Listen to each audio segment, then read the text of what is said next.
पिछले कुछ दिनों में दिल्ली एनसीआर के आसपास और नॉर्थ ईस्ट की कुछ जगहों पर बार बार भूकंप के झटके महसूस किए गए हैं। दिल्ली एनसीआर में पिछले 2 महीने में 15 से ज़्यादा भूकंप के झटके महसूस किए गए हैं। इतने कम समय में बार बार भूकंप के झटके आने से लोगों में इस बात को लेकर आशंका है कि कहीं ये किसी बड़े भूकंप का संकेत तो नहीं। क्या भारत में आ सकता है महाभूकंप? भूकंप के पीछे के विज्ञान के बारे में जानने के लिए हमें पृथ्वी की संरचना को समझना होगा। हमारी धरती मुख्य रूप से 4 परतों से मिलकर बनी हुई है: inner core, outer core, mantle और क्रस्ट। पृथ्वी की इनर कोर एकदम ठोस होती है, जिसमें आयरन और निकेल जैसे मेटल होते हैं। आउटर कोर गर्म लावे की तरह लिक्विड के फॉर्म में होती है, जिसके बाहर मेटल की ठोस परत होती है। क्रस्ट सबसे ऊपरी परत होती है। नदियाँ, पहाड़ और मैदान इसी क्रस्ट के ऊपर होते हैं। क्रस्ट और ऊपरी मेटल को मिलाकर लिथोस्फीयर कहा जाता है। पृथ्वी की यह परत 12 भागों में बटी हुई है, जिसे टेक्टोनिक प्लेट्स कहा जाता है। 50 किलोमीटर की ये मोटी परत धीरे धीरे अपनी जगह से हिलती रहती है।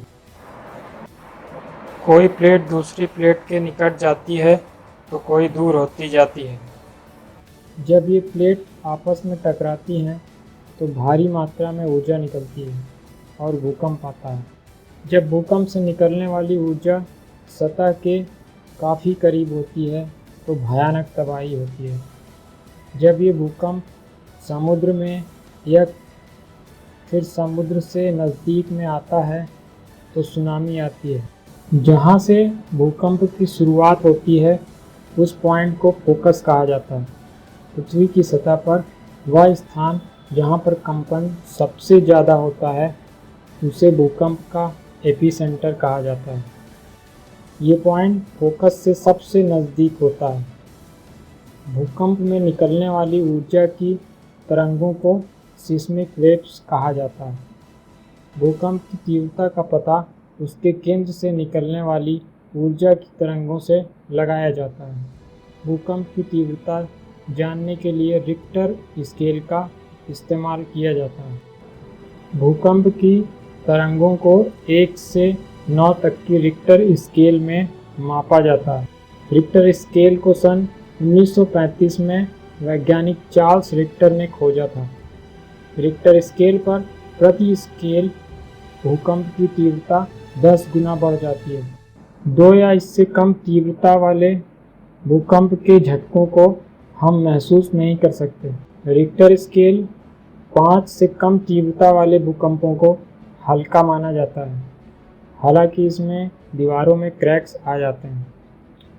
भूकंप रोधी तकनीक के बगैर बनी ऊंची इमारतों के लिए 5 की तीव्रता वाला भूकंप भी खतरनाक हो सकता है। हर साल पृथ्वी पर ऐसे 500 से ज़्यादा झटके रिकॉर्ड किए जाते हैं। 6 से ज़्यादा तीव्रता वाले भूकंपों से काफ़ी खतरा होता है। इस तीव्रता पर घरों की दीवारें गिरने की संभावना होती है। रिक्टर स्केल 8 की तीव्रता पर आया भूकंप 50 लाख टन विस्फोटक से निकलने वाली ऊर्जा उत्पन्न कर सकता है। भूकंप से होने वाले नुकसान कई चीज़ों पर डिपेंड करते हैं, जैसे घरों का स्ट्रक्चर, ज़मीन किस प्रकार की है इत्यादि। इंडियन प्लेट, जो कि हिमालय के दक्षिण भाग तक फैली हुई है, यूरेशियन प्लेट की तरफ धीरे धीरे खिसक रही है, जिसकी वजह से समय समय पर भूगर्भीय हलचल हो रही है। हिमालय पर्वत का निर्माण भी इंडियन प्लेट और यूरेशियन प्लेट की टक्कर की वजह से हुआ था। इंडियन प्लेट हर साल 5 सेंटीमीटर तक यूरेशियन प्लेट की तरफ खिसक रही है, जिसकी वजह से भारत के अलग अलग भागों में लगातार हल्की तीव्रता के झटके आते हैं। जब भी ये प्लेट टकराती है तो बड़े भूकंप की संभावना रहती है। भारत को भूकंप के क्षेत्र के आधार पर 4 जोन में बांटा गया है। जोन 2, जोन 3, जोन 4 और जोन 5। जोन 2 में भूकंप का खतरा सबसे कम होता है। जोन 5 को सर्वाधिक खतरनाक जोन माना जाता है।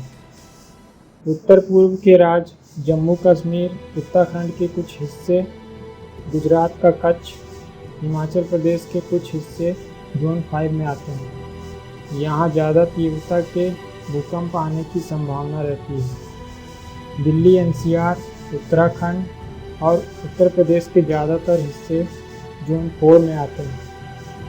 मध्य भारत जोन 3 में आता है, अपेक्षाकृत कम खतरे वाले जोन हैं। दक्षिण भारत के ज़्यादातर भाग सीमित खतरे वाले जोन 2 में आते हैं। दिल्ली एनसीआर में ऐसे कई इलाके हैं जो जोन 5 की तरह खतरे वाले हैं। यहाँ 2 महीने में 15 से ज़्यादा भूकंप के झटके महसूस किए गए हैं। विशेषज्ञों का मानना है कि लगातार कम तीव्रता वाले भूकंप के बाद एक बड़ी तीव्रता का भूकंप आ सकता है, लेकिन अब तक ऐसी कोई तकनीक नहीं है जिससे भूकंप की भविष्यवाणी की जा सके। इंडियन प्लेट की सक्रियता बाकी टेक्टोनिक प्लेट्स में सबसे ज़्यादा है। यहाँ बड़े भूकंप आने की संभावना है। वह किस तीव्रता का होगा और कब आएगा, ये कोई नहीं बता सकता।